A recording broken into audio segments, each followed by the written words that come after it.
working on my 1999 Honda Odyssey with a shifting problem, P0740. 2 years ago I started working on this problem, and I have a video showing how I took out these two shift solenoids, cleaned them out and tested them. They seem to be fine, and that seemed to get me along for a year and a half.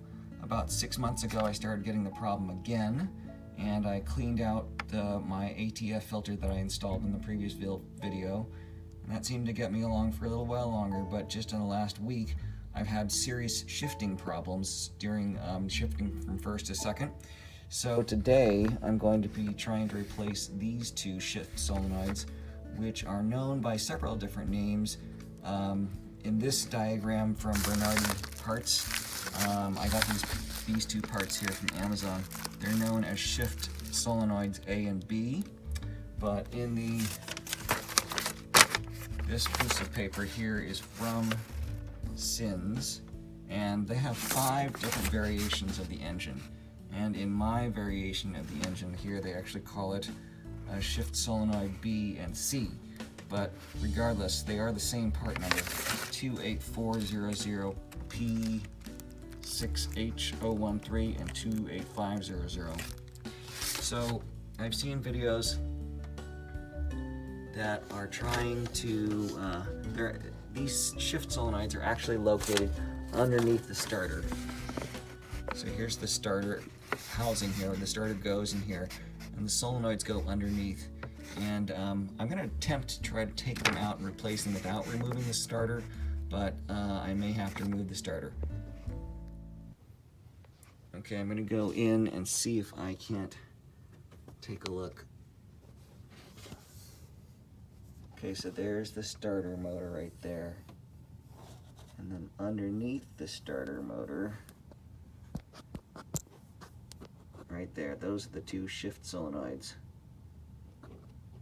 You can see the bottom one is easily accessible. The top one, it's not quite clear whether I'm going to be able to get it out from underneath this body here or not.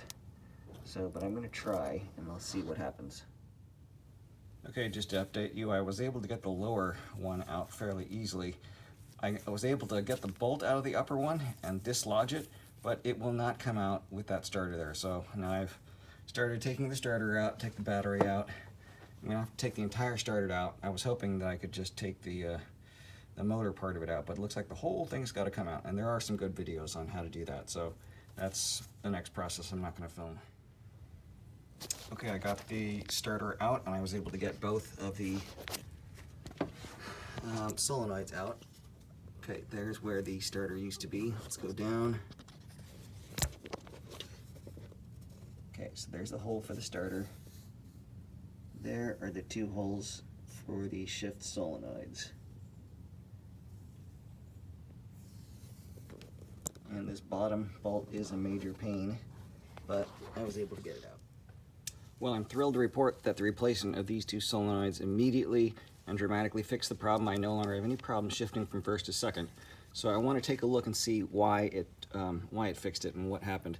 So again, here is the chart, and these are the 2 solenoids that are placed, 28400 and 500 P6H013, and they call them B and C here, although elsewhere they're called A and B.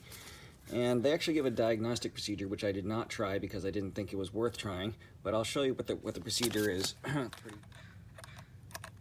Okay, so between the 2 terminals, we're getting 17 ohms here, and on these 2 terminals here, we're getting 17 ohms there. And according to their diagnostics here, it should be between 12 and 25. So according to the diagnostics, everything is fine. The other thing to try is to actually, I've got a 12 volt, small 12 volt battery here.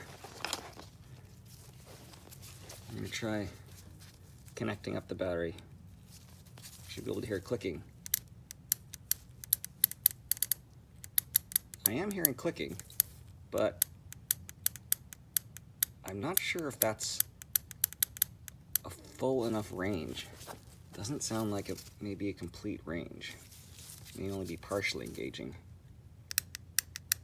And that one sounds like it's even less fully engaging. Okay, so I have taken this apart. I cut open the thing here. You can see that there's a plunger in here. Plunger is supposed to go in maybe 2-3 millimeters here, like that. And that should be enough to free it from one of the channels here, but let's see what happens.